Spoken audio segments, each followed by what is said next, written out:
Hello, and welcome to the Mom Entrepreneur Playbook, the podcast where we talk everything health, happiness, and business strategy for mom entrepreneurs who are running a business and raising a family at the same time. My name is Natalie Peterson. I am your host, and in today's episode, I'm going to talk 3 simple ways to jumpstart your business.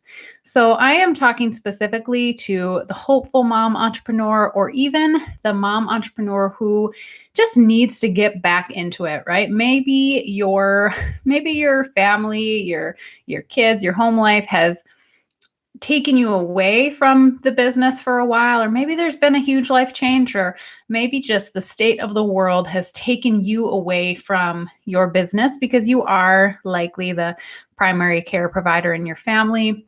And this is just going to serve as a foundation for how you can either get things going again or to jumpstart making your business a real thing for you. So if you've been holding off, if you've been waiting for a better time, this is the podcast that you needed to hear, because whether you have young children, middle-aged children, older children, it doesn't really matter, because there is never going to be the right time, the good time. It's kind of like when you had kids. It's like you don't ever really know if you're ready. You don't ever know if it's a really good time. So I'm just here to encourage you today that the time is going to pass anyway. You may as well get started now. You may as well launch your business before you are ready. And so I know there is a lot of layers to starting and running a business. There's a lot of complexity that goes into starting your own business, and maybe the complexity of that is what has been holding you back. So I'm hoping that today's episode clears a little bit of that up for you and maybe makes you feel a little bit more confident about just getting started. These 3 steps, if you spend time on them, if you start to feel solid in the 3 steps I'm going to talk about today, it is going to provide such an amazing structure and foundation for your business. You'll be glad you did it.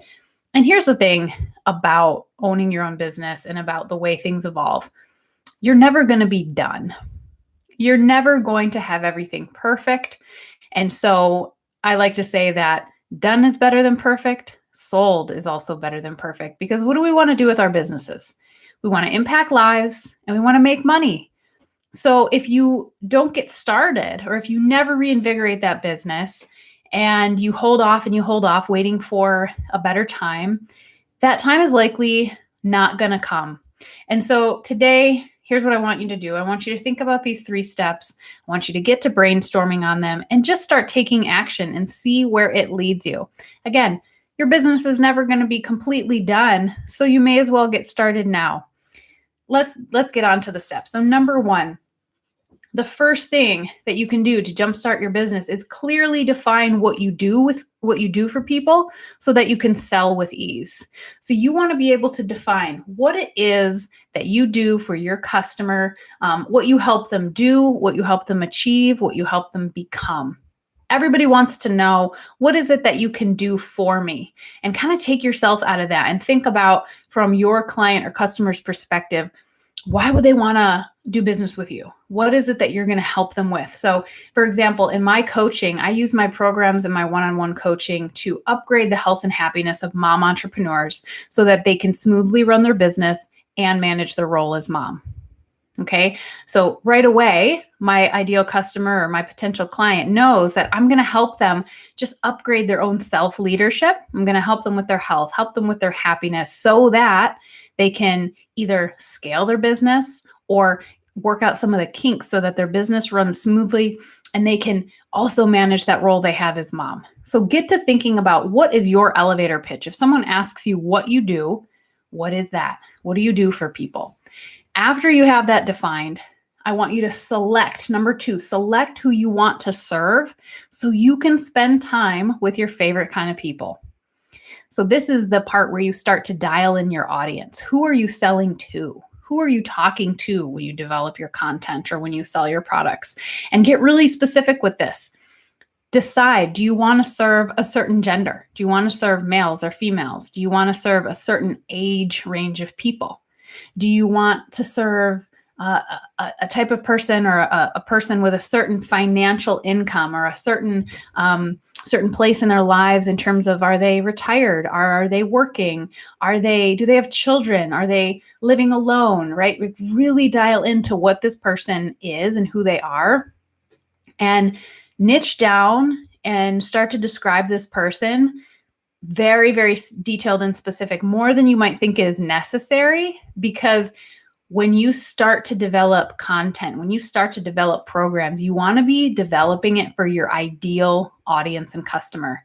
Because not only are you wanting to are you wanting to create content for the ideal person that you want to spend time with, because that's going to make being in business more enjoyable for you. But you also need to remember that if you try to serve everyone, you end up serving no one. So you can't go wrong by niching down. If there are people that need your services that aren't exactly in your ideal audience, they will find you anyway. You don't have to worry about getting too specific or excluding people.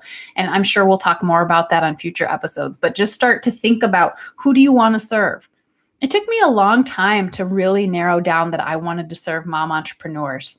I served burned out professionals, and I still do. I still do corporate events and things like that, where I serve burned out corporate executives and things like that. But I started to niche down to the point where I realized I want to serve other mom entrepreneurs like me, because I know I can help them. I know that I can provide them with exactly what they need. And so who do you want to serve, and who do you want to be spending time with when you're providing your services? And then number 3, the last thing that I'm going to talk about today in terms of the simple steps to jumpstart your business is select one product that you want to get started selling and make it easy for people to buy from you. So you want to select, what is it that you're going to sell? What product or service are you going to sell now? And the trick with this is, make it easily accessible to you so that you can launch it before you're ready. So when you think about what you do for people, you define that. Here's what I do. Here's who I want to work with.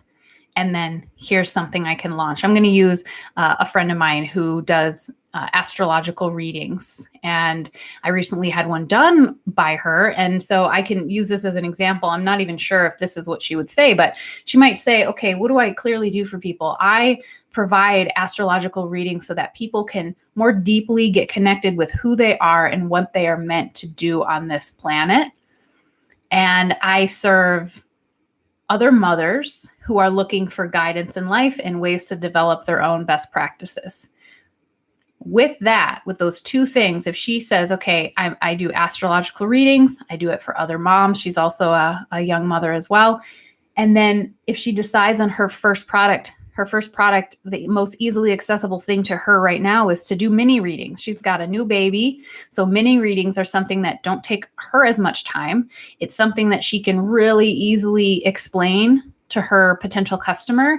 And then she has all of the tools already to put this product out there. I mean, the fact that she sold it to me, she's already doing those things, right? So she might look at it and say, okay, how can I really flesh out and outline my mini reading offering? What is it? What is it going to do for somebody? And then how can they buy it from me? So there are ways that you can access a product right now. I want you to get thinking about, what is something that you could easily sell right now, whether it's a product or a service? What is something that you maybe are already doing a little bit of, and maybe you're getting paid for it, maybe you're not, but start to structure it and outline it so that it has building blocks, it has steps that somebody can go through. And then last but not least, make it easy for people to sign up and buy from you. There are so many free tools now through social media. Even if you don't have a website, if you have Instagram account, if you have a Facebook account, there are ways for you to hook up your products to those platforms. And with all of the pay over the internet apps now too, in terms of Venmo and PayPal and Zelle and all these ways that you can make it easy for somebody to buy from you, figure those things out and you're ready to go. You've launched before you're ready. So just to recap, defining clearly what you do for people. And I would say, be prepared for that one to potentially take a little longer than you might think. So that's why it's so important to get started now. And not only that, but you're going to be constantly refining these things. Don't worry about it being perfect. Get out a piece of paper, start a blank Google Doc, and just get going on it. Clearly define what you do for people, what you help them do, achieve, and become. Work on that elevator pitch. Second, select who you want to serve. Start with an audience that is most accessible to you, that you resonate with the most. You want to have fun in your business. You want to enjoy working with your customers. It's one of the great things about being a mom entrepreneur is that you get to pick who you work with. You get to pick your clients. So who is it that you want to work with, and get really specific about who that person is and how your product or service will help them. And then last, decide on your first product. What are you going to launch before you're ready? What is it? What do you want to help one of your audience members do, achieve, and become? And how can you do that? And think about, when you're deciding on that product, think about the tools you have available to you. I mean, think about the wonderful platforms of Zoom and FaceTime and WhatsApp and Instagram and Facebook and all these other ways that you can easily connect with your customer, provide them a service without much of anything else set up for you. You already have the tools at your disposal. You just need to sit back and think about it a little bit. So what is your first product? And remember that sold is better than perfect. I got the advice years and years ago from my dad that when developing any product, you want to be paid to build it. Okay. And then one of my other coaches, Vito Lafata, he also reiterated that in a mastermind that I was recently in, that get paid to build your products. It doesn't have to be perfect before you sell it. And the great thing about launching before you're ready is you can tell your customers and clients this. You can say, hey, this is a pilot group. We're launching this together. So what that means is you get say in how this product is created. So you get the benefit of having real-time feedback. They get the benefit of getting something customized to what they need and want. So I can't wait to hear about what y'all come up with for what you're going to launch. I love helping people make, design, and sell their first product. So if you have questions about this, if you experience some wins, I want to know about them. I love doing these episodes for you, the Mom Entrepreneur Playbook. Again, we're talking health, happiness, and business strategy for mom entrepreneurs so you can smoothly run your business and run your family at the same time. Coming up in the next episode, we are going to be talking about how you run a business smoothly with kids. That's a big one. Not sure there's always a definitive answer. It's a little bit of being able to go with the flow combined with some strategies and specific protocols that I have around the house. But we're going to be talking about that on our next episode. In the meantime, get started on your simple steps, lay your foundation, get ready to launch. And if you are listening to this show in any place where podcasts are available, do me a favor, leave me a 5-star rating, leave me a review. I appreciate that and really am hoping to get this podcast out to more people. So give us a share and let me know what you think. See you on the next episode.